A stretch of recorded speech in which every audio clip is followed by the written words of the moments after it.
E aí pessoal, tudo bom com vocês? Eu sou Paulo Jorge, esse é o canal Descomplica Paulo Jorge e sejam todos bem-vindos a mais um curso de C. Bom, hoje a gente vai estar abordando sobre conceitos básicos e relevantes.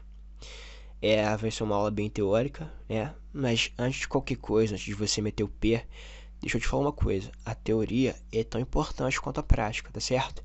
Então não vale escapar, tá certo? Me acompanhe. Arquitetura de hardware de computadores.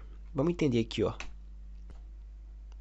Bom, à medida que você ganha experiência como programador e a programação começa a lhe parecer mais criativa, seus pensamentos podem se voltar ao desenvolvimento de programas para outras pessoas, né? Então você vai começar a pensar como resolver, né, problemas para outras pessoas.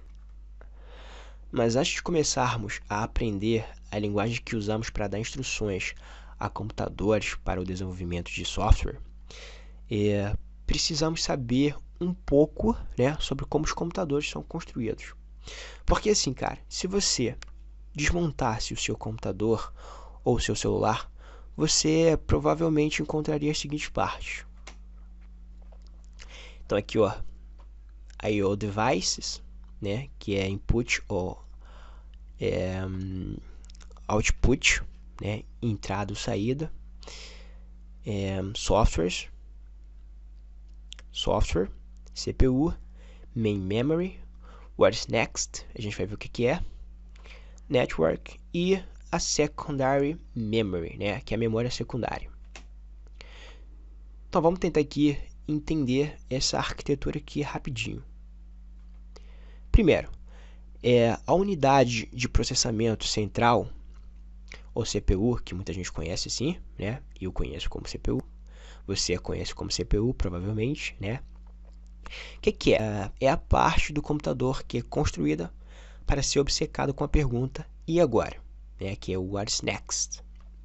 Se o seu computador é avaliado em 3 GHz, quer dizer que ele irá perguntar para você e agora 3 bilhões de vezes por segundo. Você terá que aprender como falar rápido para acompanhar a CPU, tá certo? Bom, a gente tem a main memory, que é a memória principal. Ela é utilizada para armazenar informações que a CPU precisa com urgência, né? É quase rápida quanto a CPU, tá bom? O problema é que essas informações, né, que são armazenadas nela, desaparecem quando o computador é desligado. Então desligou, perdeu tudo, tá certo?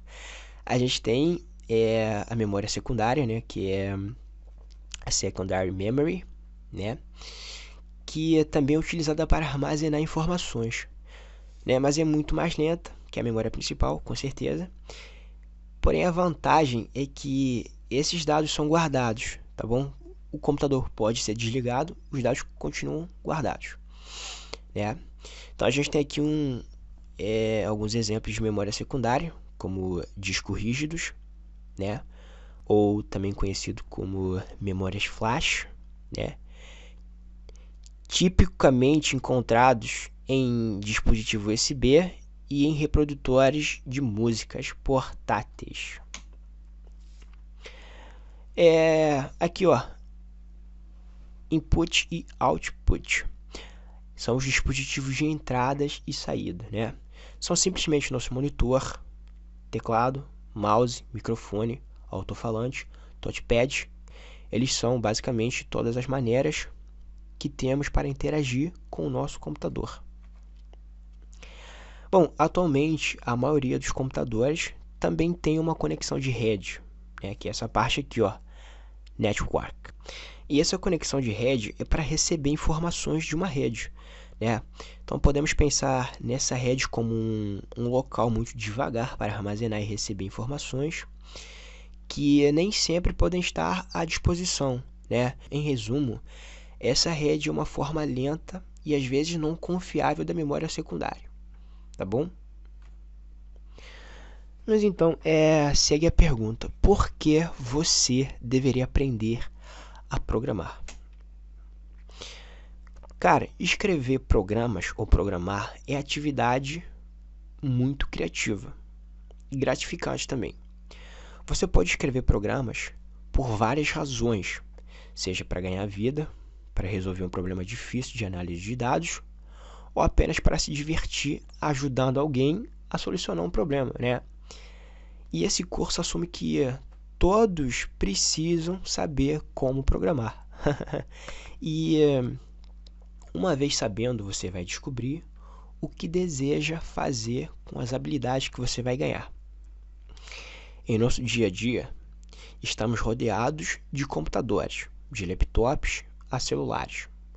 Nós podemos imaginar esses computadores como nossos assistentes pessoais, né, que cuidam de muitas de nossas tarefas. O hardware dos nossos computadores cotidianos é essencialmente construído para nos perguntar continuamente o que você deseja que eu faça agora. What's next? Então é mais ou menos assim, ó. Eu peguei essa figurinha de um livro, eu desenhei aqui. Ficou bonitinho, né? Eu acho. Bom, os programadores adicionam um sistema operacional em um conjunto de aplicativos ao hardware, né, que é a parte física, né? E nós acabamos tendo um assistente pessoal digital, que é bastante útil e capaz de nos ajudar em diversas coisas, tá bom? Nossos computadores são rápidos e têm vastos espaços de memória e poderiam ser ainda mais úteis, né, se nós apenas soubéssemos falar a língua para explicar ao nosso computador o que queremos que ele faça agora, certo? Se nós soubéssemos essa linguagem, poderíamos mandar o nosso computador realizar tarefas repetitivas ao nosso querer. Cara, é interessante os tipos de coisas que computadores podem fazer. E melhor ainda, são coisas que às vezes nós, seres humanos, achamos entediantes e mentalmente exaustivas. Vou dar um exemplo para vocês. Leia os 3 primeiros parágrafos desse capítulo e me diga qual é a palavra mais usada e quantas vezes essa mesma apareceu. Enquanto você era capaz de ler e entender as palavras em poucos segundos, contar o número de vezes que a mesma foi usada é quase que doloroso, cara, pois esse não é o tipo de problema que mentes humanas foram feitas para resolver. Bom, para o nosso computador é o contrário. Ler e entender o texto escrito num pedaço de papel é difícil, mas contar as palavras e dizer quantas vezes aquela palavra foi usada é muito fácil. Basicamente a gente executaria aqui, ó, colocaria, né, um arquivo e ele ia percorrer por todo esse arquivo linha a linha, né, e ia mostrar quantas vezes tal palavra foi, né, usada. Nosso assistente pessoal de análise de informação rapidamente nos diria que a palavra de foi usada 8 vezes nos 3 primeiros parágrafos desse capítulo. Esse mesmo fato de que computadores são bons em coisas que nós, seres humanos, não somos, é o motivo pelo qual você precisa se tornar hábil em falar a linguagem computacional. Uma vez que você aprende essa nova linguagem, você pode designar tarefas mundanas para o seu parceiro, que é o computador, né? Embora seja melhor deixar para construtores de computadores, a maioria dos detalhes de como esses periféricos funcionam, ter algumas terminologia ajuda, né? Uma vez que podemos falar dessas partes à medida que escrevemos nossos programas, né? Como um programador, seu trabalho é usar e abusar de cada um desses recursos para resolver o problema que precisa ser resolvido. Você vai, na maioria das vezes, estar falando com a CPU, por exemplo, né? Dizendo a ela o que ela precisa fazer agora, né? E algumas vezes, dirá para usar a memória principal, a memória secundária, a rede ou o dispositivo de entrada e saída. Então, ó, algumas imagens para vocês, ó. CPU, você tem no seu computador. Memória RAM, tem no seu computador também. Teclado, né, que é um periférico de entrada de dados, né? e o monitor, né, que eu mesmo montei aqui, né? Legal. O que é um programa? A definição de um programa, de uma forma simples, é que um programa é uma sequência de instruções em uma linguagem de programação específica. C, Java, C++, ou seja ela qual for, né? E essas instruções foram criadas para fazer alguma coisa, né? Então, até mesmo um simples Olá Mundo na tela é um programa, embora trata-se de um programa de uma única linha e que particularmente não será tão útil assim, né? Bom, pode ser um pouco mais fácil entender o que é um programa pensando em um problema que um programa poderia ser criado para resolver, certo? E então olhar para um que solucionaria este problema. Exemplo, veja o seguinte texto sobre um computador e um humano e descubra quantas vezes a letra A aparece no texto. Então esse daqui vai ser o melhor texto que você vai ver na sua vida. Ó, o homem pegou no seu teclado e do nada começou a escrever eu não sei o que é isso, mas enfim.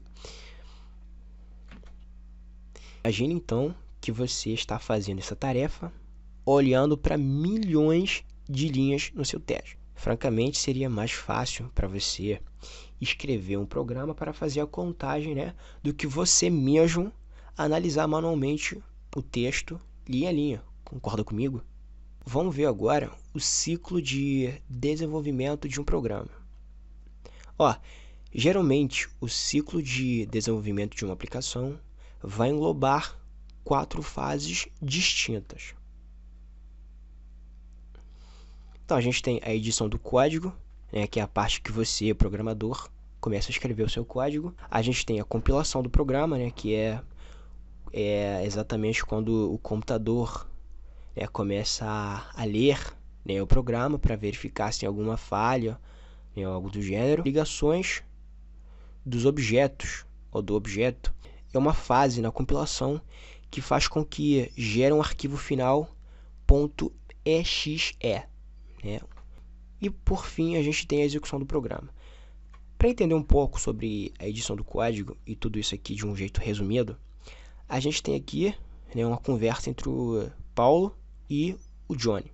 O Paulo é um carioca brasileiro que foi para os Estados Unidos encontrar com o Johnny. O Johnny só fala inglês e o Paulo não fala inglês. O Paulo diz ao Johnny: "Oi, tudo bom contigo, cara?"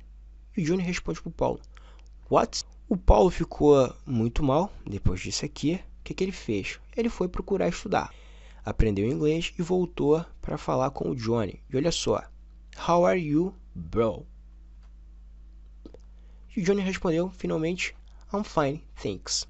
Então o Paulo precisou ir aprender qual linguagem o Johnny falava e entendia para poder então se comunicar, né? Do mesmo jeito que a gente está fazendo aqui, né? Tá entendendo como falar com o computador, como se comunicar com ele, né? Então é isso, a gente se vê na próxima aula.